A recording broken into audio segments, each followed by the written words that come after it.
नमस्कार। केंद्रीय कर्मचारियों के लिए गुड न्यूज़ सामने आ रही है। यहाँ पर जल्दी ही पिछली रुकी हुई 3 किस्तों के भुगतान होने से संबंधित समाचार आ रहे हैं। 1 जुलाई से रुका हुआ महंगाई भत्ता मिलना शुरू होगा। जो डीए पिछले 1.5 साल से रुका हुआ है तो वो 1 जुलाई से बढ़ने की पूरी संभावना है। लेकिन अब कर्मचारियों के लिए एक और बढ़िया खबर है। सूत्रों की मानी तो सरकार जल्द ही 4% डीए बढ़ाने का ऐलान कर सकती है।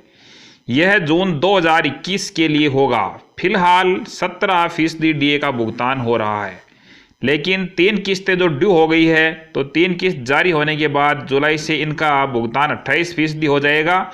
वहीं जुलाई के बाद एक बार फिर 4% डीए का ऐलान हो सकता है। इससे केंद्रीय कर्मचारियों का डीए बढ़कर वो 32% तक पहुंच जाएगा। ये 4% डीए बढ़ना लगभग तय माना जा रहा है, क्योंकि इसका मुख्य कारण यह है कि जो डीए निर्धारित करने के लिए संबंधित जो आंकड़े होते हैं, ministry of labour and employment consumer price index for industrial workers, April 2021 के लिए आंकड़े जारी कर दिए गए हैं, जो कि आप स्क्रीन पर देख सकते हैं। की पॉइंट्स इसमें लिखे हुए हैं और आपको ये बताते हैं कि इन आंकड़ों में क्या है।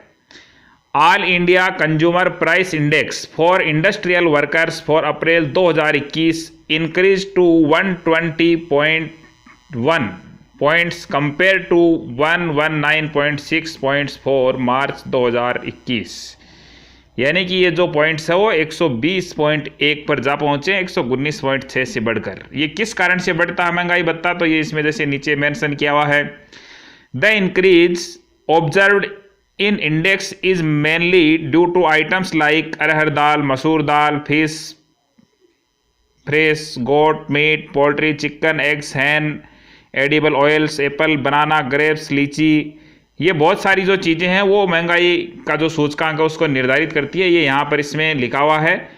तो ये सब इनको मिलाकर जो सूचकांक है उसके आधार पर जो डीए में वृद्धि है वो लगभग 4% की वृद्धि होना तय माना जा रहा है। और ये 4% की वृद्धि है वो जुलाई 2021 से प्रभावी होने की पूरी संभावना है। और जब इसमें 4% डीए जोड़ दिया जाएगा पिछली 3 किस्तों में, तो कुल ये 28 और 4 मिलाकर लगभग 1 जुलाई 2021 से 32% डीए के साथ मिलने की पूरी संभावना है। ऐसा सूत्रों के हवाले से जो कर्मचारी संगठनों की और सरकार की मीटिंगें चल रही है, उन मीटिंगों में ऐसी बात निकलकर सामने आ रही है। पिछले साल रोका गया था महंगाई भत्ता। कोविड-19 के चलते पिछले साल सरकार ने 1 जनवरी 2020 से 1 जुलाई 2021 तक के लिए महंगाई भत्ते को फ्रीज कर दिया था।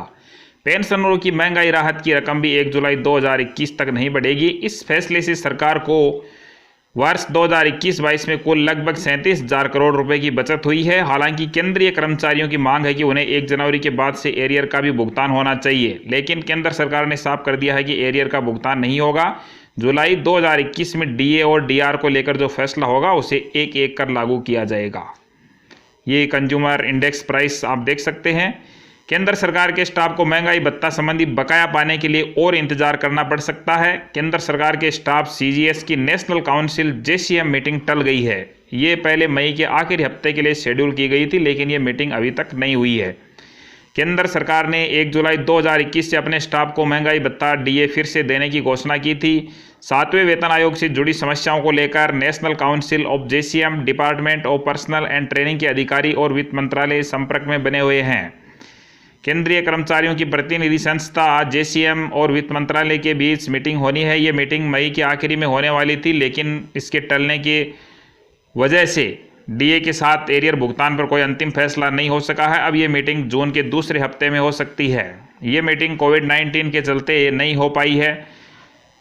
इसके मुताबिक 7th पे के मुताबिक 1 जनवरी 2020 से महंगाई भत्ते का भुगतान होना है। इसकी 3 किस्त जारी की जानी है, लेकिन इनका एरियर भी तय होना चाहिए। इस पर चर्चा के लिए ही ये मीटिंग प्रस्तावित है।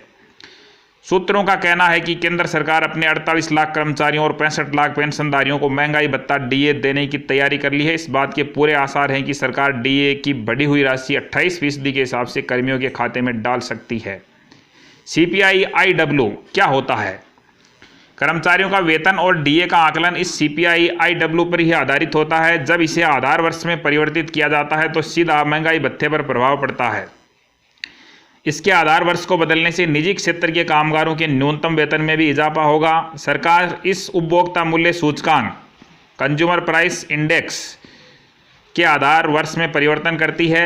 एक महत्वपूर्ण मापदंड है ये। इसका इस्तेमाल सेवाओं और वस्तुओं की एवरेज वैल्यू यानी औसत मूल्य के माप के लिए किया जाता रहा है। वस्तुओं और सेवाओं के एक स्टैंडर्ड ग्रुप की औसत मूल्य की गणना करके इसका औसत मूल्य के माप के लिए इस्तेमाल किया जाता रहा है। वस्तु और सेवाएं गुड्स एंड सर्विसेज